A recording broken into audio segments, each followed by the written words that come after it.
우리에게 주신 말씀은 신명기 7장 1절부터 11절 말씀입니다.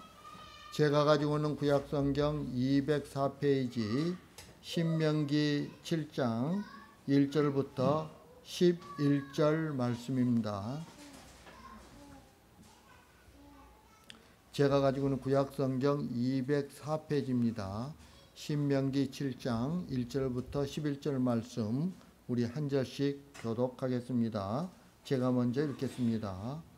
모세가 장막 세우기를 끝내고 그것에 기름을 발라 거룩히 구별하고 또 죄송합니다. 제가 지금 민수기를 죄송합니다. 엉뚱한 거 폈네요. 자, 다시 읽겠습니다. 내 하나님 여호와께서 너를 인도하사 내가 가서 차지할 땅으로 들이시고 내 앞에서 여러 민족 헷 족속과 기르가스 족속과 아모리 족속과 가나안 족속과 브리스 족속과 히 족속과 여부스 족속 곧 너보다 많고 힘이 센 7 족속을 쫓아내실 때에 내 하나님 여호와께서 그들을 내게 넘겨 내게 치게 하시리니 그때 너는 그들을 진멸할 것이라.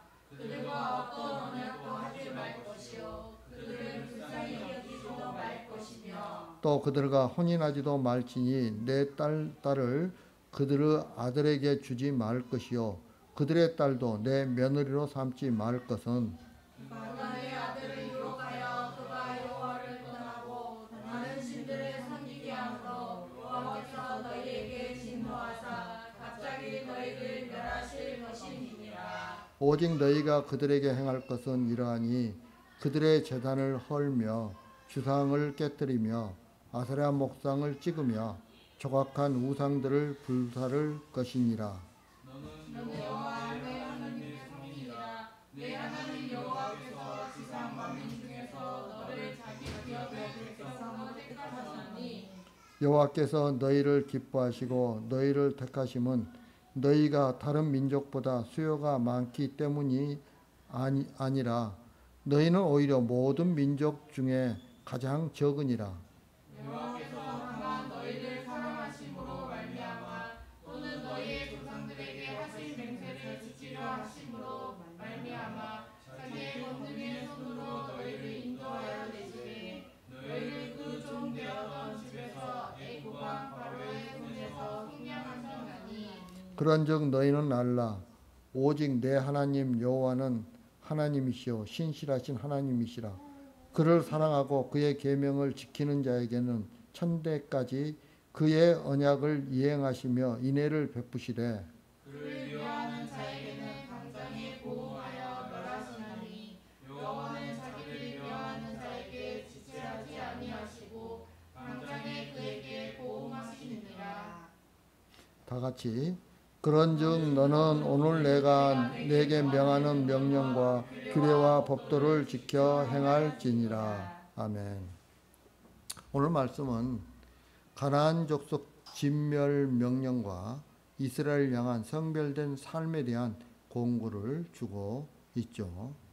하나님께서 가나안 족속을 불쌍히 여기지 말고 철저하게 진멸하라고 한 것은 단순히 이스라엘이 정착할 땅을 얻도록 하기 위한 조치가 아니에요.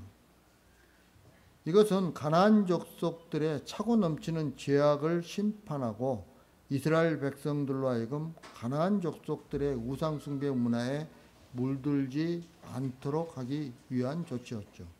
여러분, 이스라엘 백성들이 애굽에 가서 430년 동안 종사를 했죠. 애굽에 있었죠. 그 이유가 뭐예요? 그 이유가 뭡니까?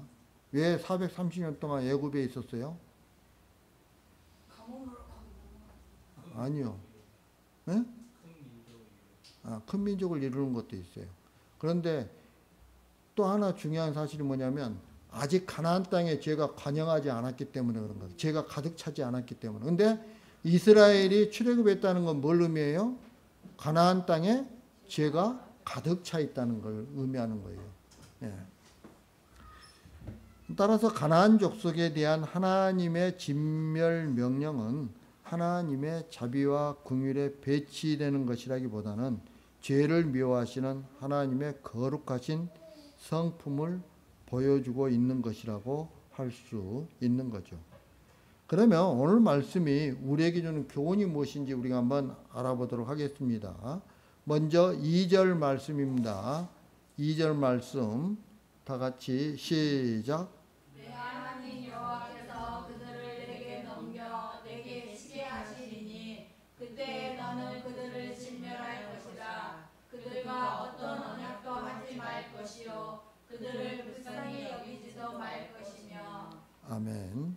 여기 보면 내 하나님 여호와께서 그들을 내게 넘겨라고 이렇게 말씀하고 있는데요. 이걸 직역하면 이렇습니다. 그리고 여호와 내 하나님께서 너의 얼굴 앞에 그들을 주셨을 때라는 거예요. 이 말은 가나안 백성들을 이스라엘에게 붙이셔서 가나안 땅에서 몰아내겠다는 약속이 앞으로 지켜질 수도 있고 그렇지 않을 수도 있다는 의미가 아니에요. 이미 하나님의 의지와 권능으로 결정된 확실한 사항이라는 것을 강조하고 있죠.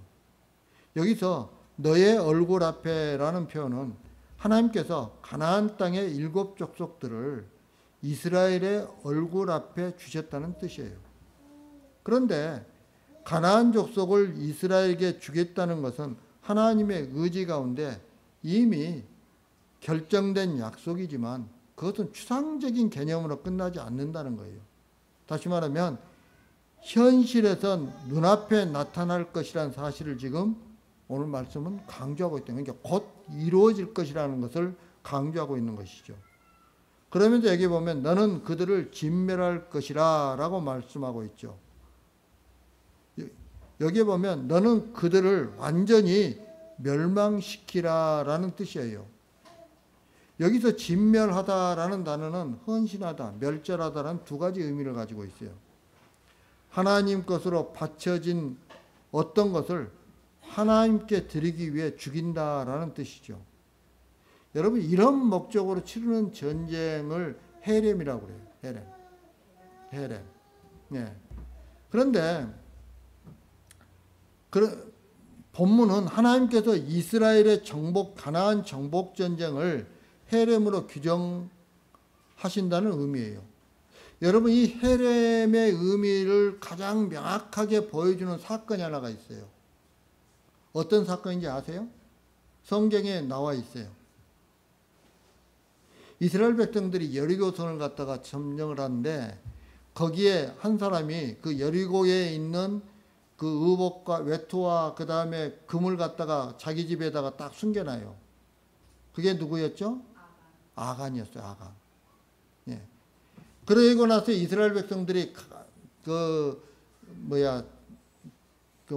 여리고 위에 있는 아이성을 갖다 치러 갈 때 이스라엘 백성들은 아이성은 조그맣기 때문에 군대만 조금만 가도 자기들이 이길 거라고 생각을 했어요.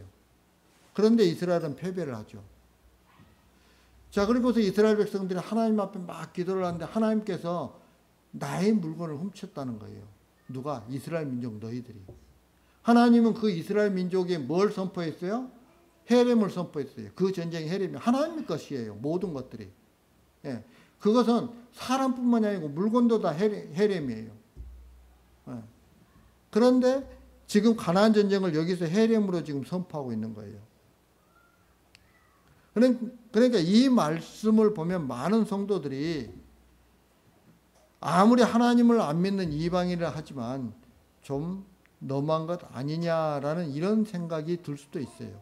우리가 그냥 이 말씀만 읽어보면 왜 하나님은 이방인들에게 있도록 잔인할 정도로 엄하시고 전혀 그들을 용납하지 않으시지? 라고 이런 생각을 의문을 가질 수 있다는 것이죠.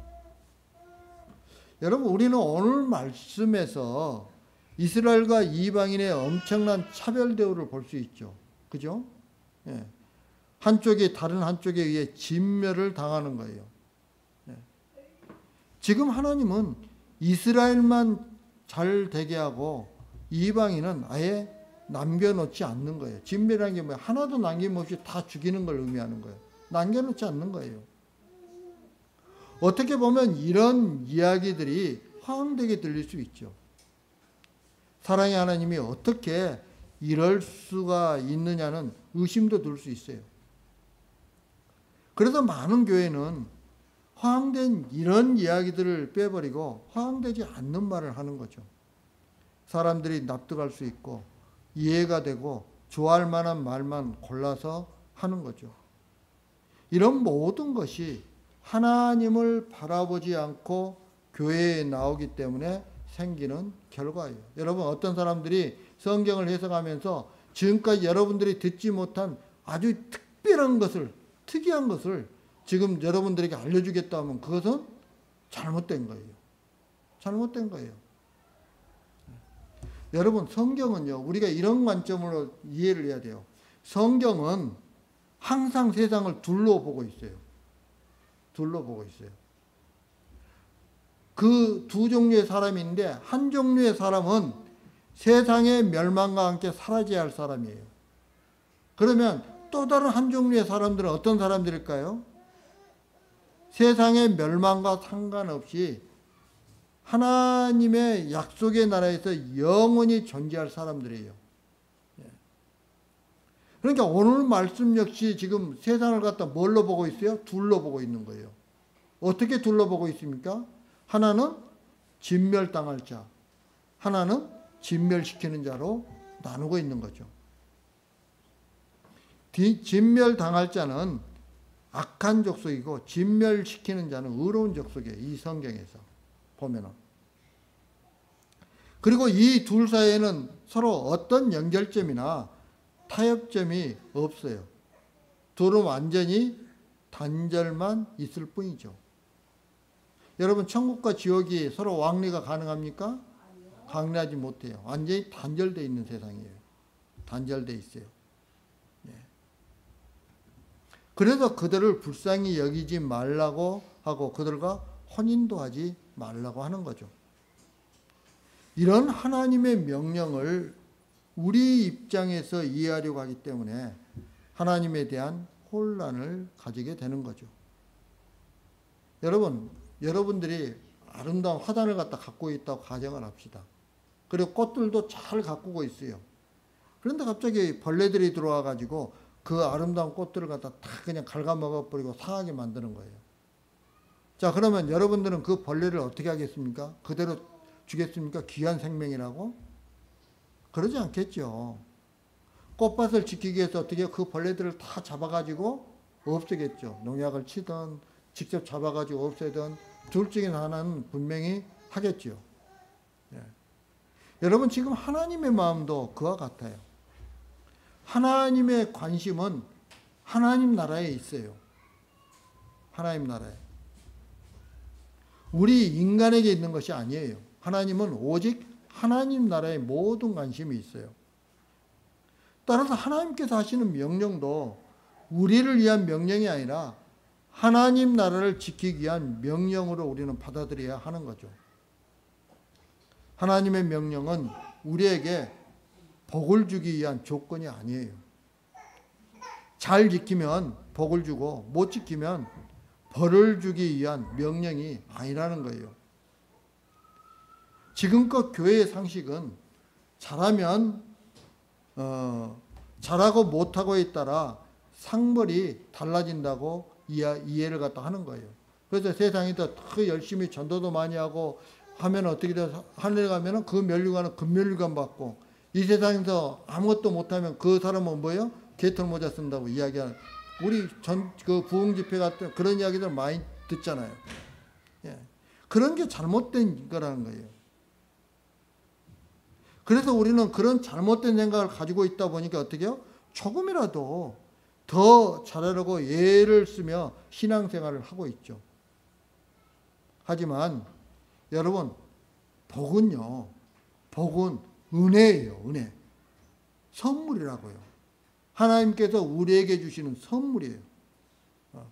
우리가 생각하는 그런 상벌의 차원이 아니라는 거예요. 그래서 하나님께서 일방적으로 우리에게 주세요. 복은.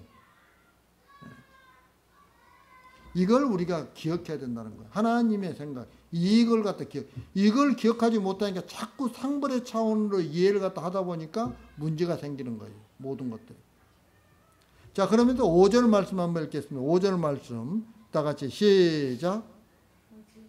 다 같이 5절 말씀 다 같이 시작.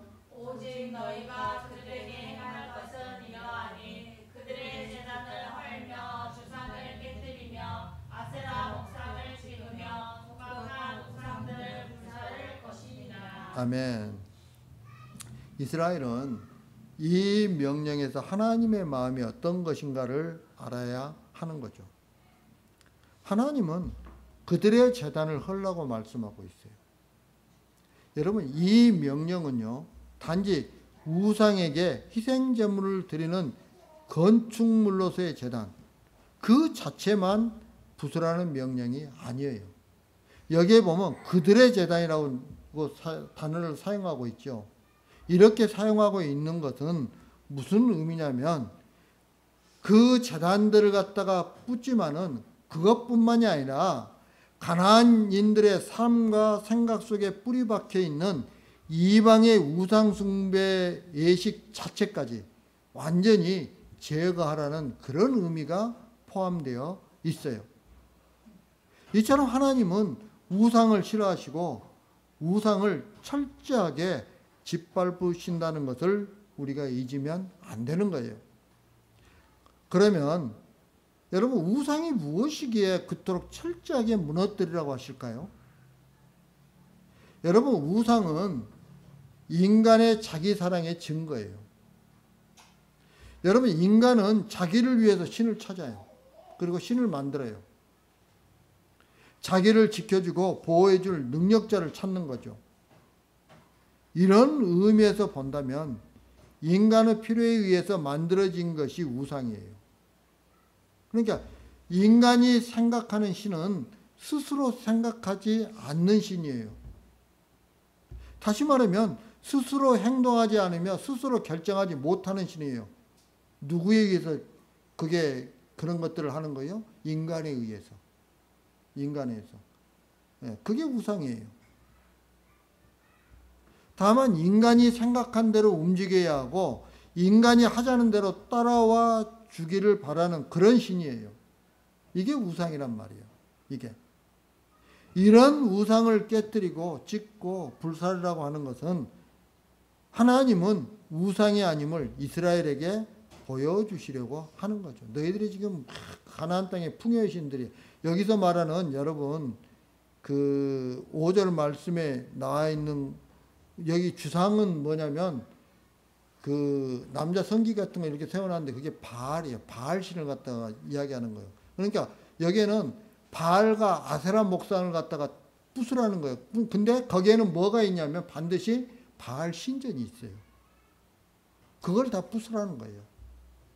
예. 그럼 바알이나 아세라가 뭘 갖다 그 상징하냐면 풍요의 신이에요. 인간들이 원하는 우리에게 풍성한 것을 갖다 주는 그 신을 갖다 의미하는 거예요.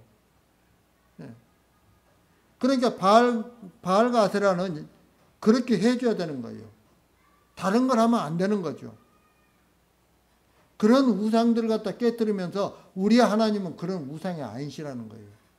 살아계신 하나님, 우리와 함께 하신 하나님, 우리를 인도하시고 이곳까지 오셨으며 우리를 갖다 이곳을 점령하게 하신 그 하나님이시라는 거예요. 이걸 깨달으라는 거예요. 그래서 이방인을 멸하고 우상을 무너뜨리라는 것은 단지 가나안 민족을 벌주기 위함이 아니라는 거죠. 이스라엘 민족에게 하나님은 어떤 하나님이시고 약속의 나라가 어떤 나라인가를 분명하게 가르쳐 주려고 그렇게 말씀하신 거죠. 그리고 약속의 땅에서는 결코 이방인과 같은 삶의 모습이 있어서는 안 된다고 지금 말씀하고 계시는 거예요. 이방인의 멸망을 보고 어떤 것이 멸망의 모습인가를 마음에 새기라는 거죠. 이스라엘이 이방인을 진멸하면서 재밌어 하지는 않을 거 아니에요. 사람을 죽이는 건데. 안 그러겠어요? 물론 적이기 때문에 반드시 죽여야, 적을 죽이지 않으면 내가 죽기 때문에 어쩔 수 없이 죽여야 되겠죠. 예. 하지만 이방인들을 진멸하면서 그들은 이런 생각을 마음속 깊이 새기라는 거예요. 내가 이방인처럼 산다면 나도 그들과 똑같은 결과를 당하게 될 것이라는 것을 이방인들을 갖다 그 진멸하면서 마음속 깊이 새기라는 거예요. 그런데 오늘날 성도들은 이스라엘로 하여금 우상을 깨뜨리고 찢고 불사를 하고 하신 하나님의 마음을 외면한 채 하나님을 찾고 있죠. 그 때문에 세상을 진멸당하고 불사름을 당할 멸망의 장소로 보지 않고 오히려 축복의 장소로 여기면서 세상 사람들과 똑같이 살게 되는 거죠. 오늘 많은 성도들이 이런 모습으로 살아가고 있지는 않습니까? 예. 여러분, 이런 모습이 바로 성민의 모습에서 벗어나 있는 사람들의 모습이라는 거예요. 다시 말하면 진멸당할 사람들의 모습이라는 사실을 우리는 깊이 깨달아야 되는 거죠. 자, 그러면서 6절, 7절 말씀 한번 읽겠습니다. 6절과 7절 말씀입니다. 6절과 7절 말씀 다 같이 시작. 너는 여호와 내 하나님의 성민이라. 내 하나님 여호와께서 지상 만민 중에서 너를 자기 기업의 백성으로 택하셨나니 여호와께서 너희를 기뻐하시고 너희를 택하심은 너희가 다른 민족보다 수요가 많기 때문이 아니니라. 너희는 오히려 모든 민족 중에 가장 적으니라. 아멘. 이 말씀을 보면 이스라엘을 성민으로 택하심이 모든 민족 중에 가장 적기 때문이라고 말씀하고 있죠. 하나님께서는 가장 수요가 적은 민족, 가장 힘이 약한 민족을 택하셔서 성민으로 삼으셨어요.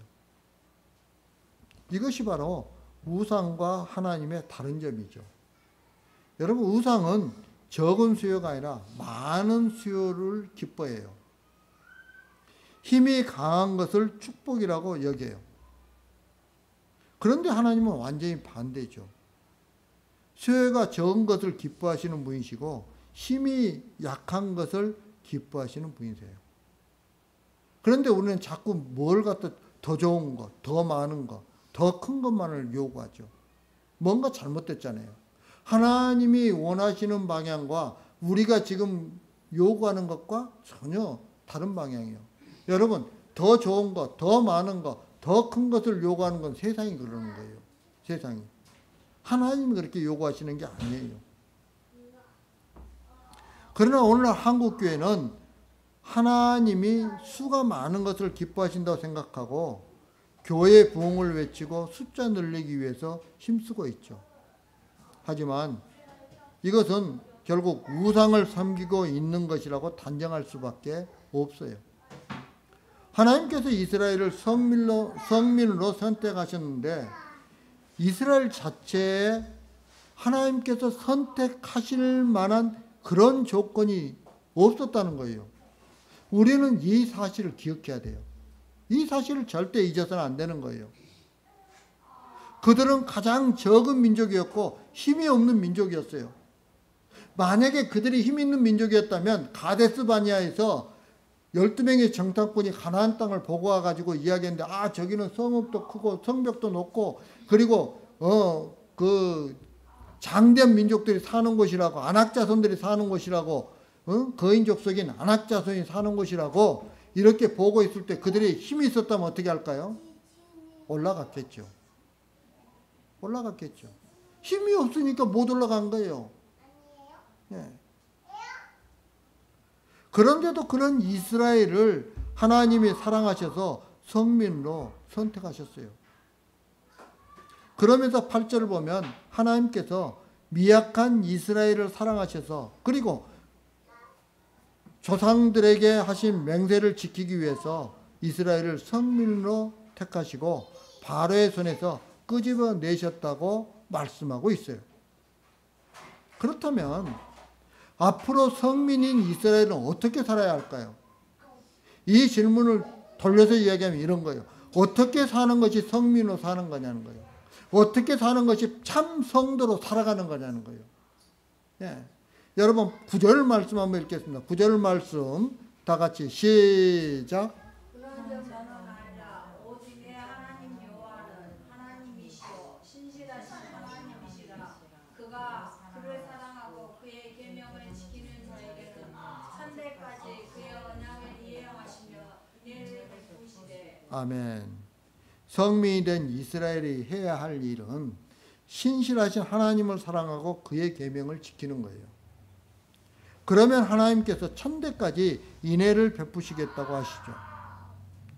따라서 성민은 어떤 사람이 성민이냐면 자기를 바라보지 않고 하나님의 사랑을 바라보고 살아가는 사람들이 성민이에요. 나는 하나님을 사랑하지 못했어도 하나님은 나를 사랑하고 계셨음을 알고 그 사랑에 감사하며 살아가는 사람이 성민이라는 거예요. 이런 사람들은 남들처럼 많은 것을 남기지 못하고 행하지 못한 것에 대해 낙심하지 않아요. 하나님께서 나에게 이만큼 주셨으니까 그것으로 감사할 뿐이에요. 그리고 남들보다 많이 행하지 못한 그것이 부끄러워서 교회에 나오지 못하겠다는 말을 하지 않아요.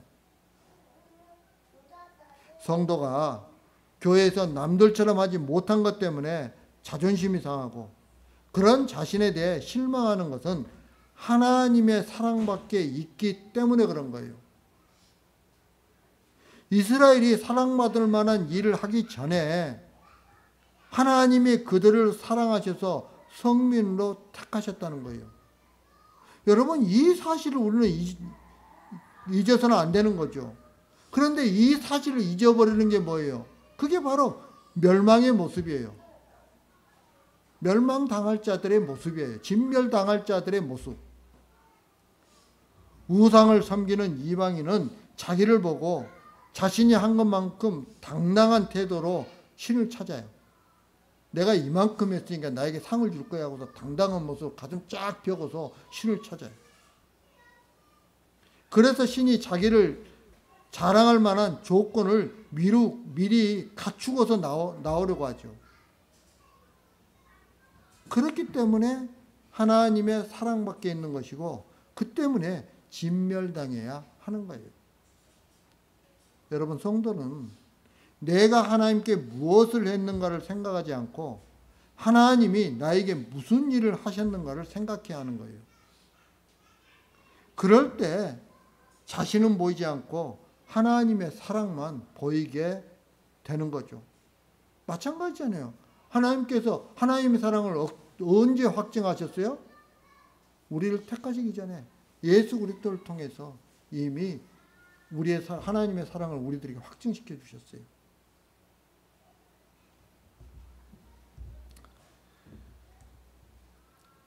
이것이 바로 누구도 따라할 수 없는 성민의 모습인 거죠.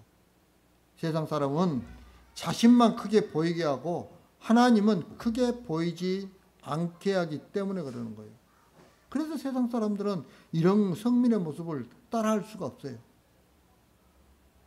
또한 성민은 하나님이 언약을 이행하심으로 성민이 되었음을 아는 자예요. 하나님을 신실하시다고 하는 것은 한 번 하신 언약은 파기하지 않으시고 반드시 지키시는 분이란 뜻이잖아요. 그게 신실하신 하나님이세요. 하나님의 언약은 하나님이 반드시 이루세요. 우리가 이루는 게 아니에요. 여러분, 햇불 언약 때 아브라함과 하나님이 햇불 사이로 지나갔습니까? 햇불 언약 때 잘라놓은 짐승 사이로 누가 지나갔어요? 네, 햇불이 지나갔잖아요. 하나님이 지나가신 거예요. 쪼개놓은 짐승 사이로. 그건 무슨 말이야? 내가 아브라함 너에게 약속한 것을 지키지 않으면 내가 이 짐승처럼 쪼개질게. 내가 죽을게. 하나님이. 그거예요.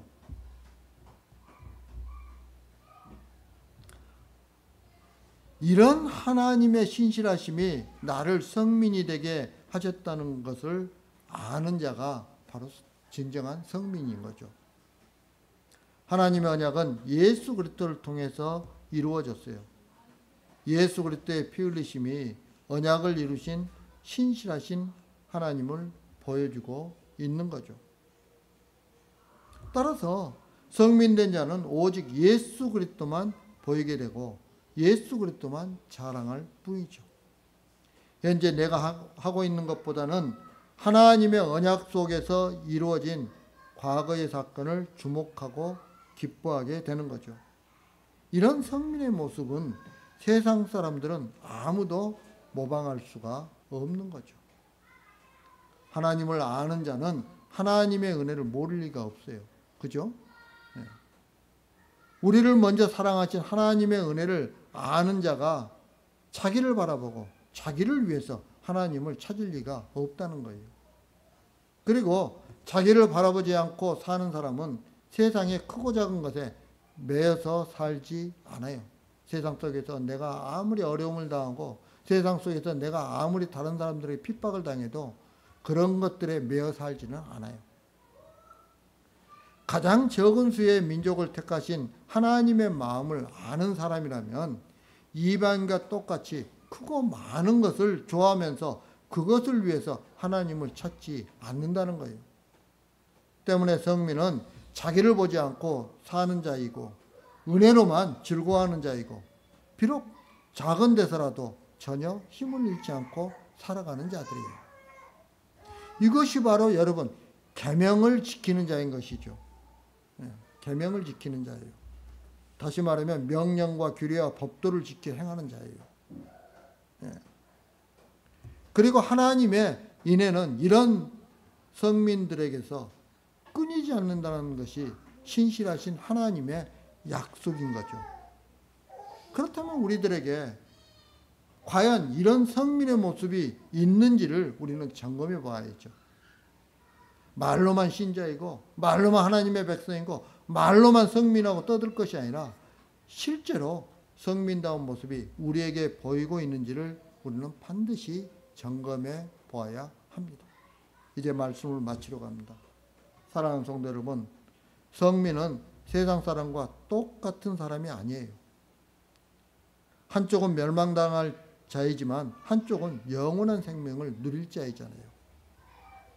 따라서 성민은 세상과 똑같이 보지 않아요. 둘로 구분해서 세상을 바라보죠. 그리고 아무리 힘이 있고 크고 많은 것을 소유한 사람이라 할지라도 하나님의 시각에서 그 사람을 바라보게 되죠. 그렇기 때문에 기죽지 않고 당당하게 살아갈 수 있어요. 세상 끝날 누구에게 더 훨씬 더 영광이 미치는 거예요. 성민들이 아니겠어요? 우리가 세상에서 아무리 적은 것을 소유하고 약하고 힘이 없는 자라고 할지라도 하나님의 성민임을 우리는 잊지 말아야 하는 거죠. 그리고 성민답게 큰 것을 두려워하지 않고 적은 것에 실망하지 않고 또 자기를 보지 않고 하나님의 사랑만 바라보고 언약이 이루어진 십자가를 가장 귀하게 여기면서 살아가야 하는 것이죠. 그래서 영생의 나라를 소망하면서 하나님의 사랑만 바라보며 담대함으로 살아가는 저와 여러분들이 되길 주님의 이름으로 축복합니다.